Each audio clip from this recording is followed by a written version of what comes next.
आप सोच रहे होंगे 9 रूप तो देवी के होते हैं, फिर बहू? भाई बहू भी तो लक्ष्मी का रूप है। तो जब बहू के पैर पड़ने से घर में समृद्धि आती है तो और क्या क्या होता है, जरा देखिए।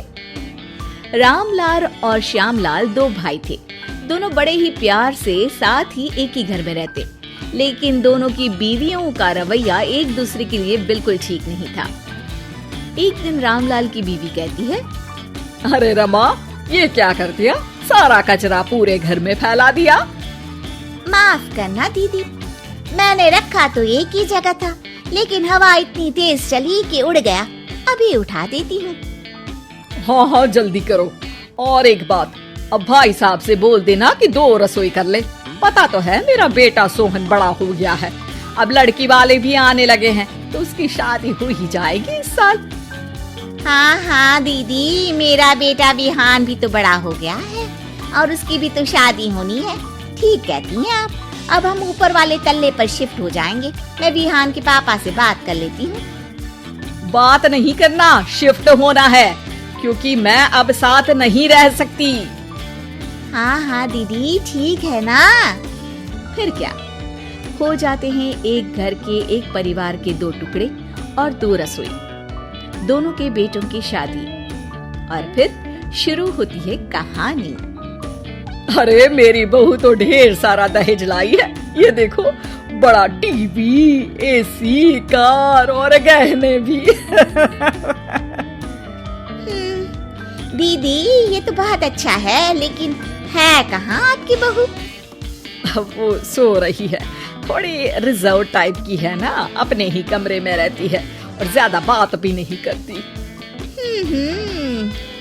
तभी रमा की बहू की आवाज आती है, माँ कहाँ है आप? जल्दी आइए, नाश्ता ठंडा हो रहा है और मुझे भी भूख लग रही है। आ रही हूँ बेटा, रुक। दीदी चलूं क्या? ये लड़की मेरे साथ ही बैठकर खाती है, वैसे भी भूख लगाई है। ये बोलकर वो चली जाती है। तभी श्यामा की बहू बाहर आती है और बाहर की ओर जाने लगती है। अरे बहू, कहीं जा रही हो क्या? क्या है माँ जी, बिना बात के ठोका मत करो। जा रही हूँ मैं। वैसे भी मेरे पापा ने कार घर में रखने को तो नहीं दी है ना। अरे नहीं नहीं बेटा, बिल्कुल बिल्कुल, घूमो घूमो। मैं तो कहती हूँ मुझे भी साथ लेकर जाया करो, साथ ही घुमा करेंगे। अरे नहीं नहीं, मैं आपके साथ बिल्कुल भी कंफर्टेबल नहीं हूँ। वैसे भी मैं शॉपिंग में जा रही हूँ, कहाँ आपको टांगती फिरूंगी। ये बोलकर श्यामा की बहू निकल जाती है। तभी उसके कान में ऊपर वाले तल्ले से हंसने की आवाज आती है। अरे ये कौन इतनी जोर जोर से हंस रहा है? ऊपर जाती है, जहाँ वो देखती है कि रमा और उसकी बहू साथ बैठकर बातें कर रही होती हैं। फिर तो मम्मी जी इतना मजा आया कि मैं क्या बताऊं। हाँ हाँ बहू, सुनने में ही हंसी नहीं रुक रही। तू तो वहाँ मौजूद थी। तभी दोनों की नजर श्यामा पर पड़ती है। अरे ताई जी आइए ना, आइए।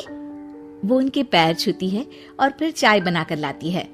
श्यामा अकड़कर कहती है, अरे नहीं नहीं, मैं चाय वाय नहीं पीती, बस हंसने की आवाज आ रही थी तो सोचा बता दूं कि टीवी की आवाज धीमी कर लो। अरे टीवी, वो देखो दीदी, धूल खा रहा है, वक्त ही नहीं मिलता देखने का। बहू के साथ वक्त कैसे बीत जाता है, इसकी बातें और किस्से कहानी किसी सीरियल से कम नहीं होते। श्यामा को खुशहाल रमा को देखकर जलन होती है। हाँ हाँ, मैं तो तंग आ जाती हूँ इतनी सारी बातें करके, मुझे तो सुकून पसंद है। ये कहकर श्यामा चली जाती है। अगले दिन रमा अपनी बहू के साथ घर से जा रही होती है कि तभी दरवाजे में श्यामा उन्हें टोकती है। अरे कहाँ जा रही हो दोनों? अरे देखिए ना दीदी, इसे शॉपिंग करने जाना था। मैंने कहा अकेली चली जा, तो कहने लगी मम्मी जी आप घर में अकेले बोर हो जाओगे ना, आप भी चलो हमारे साथ। अरे अब इस उम्र में तू कहाँ घूमेगी?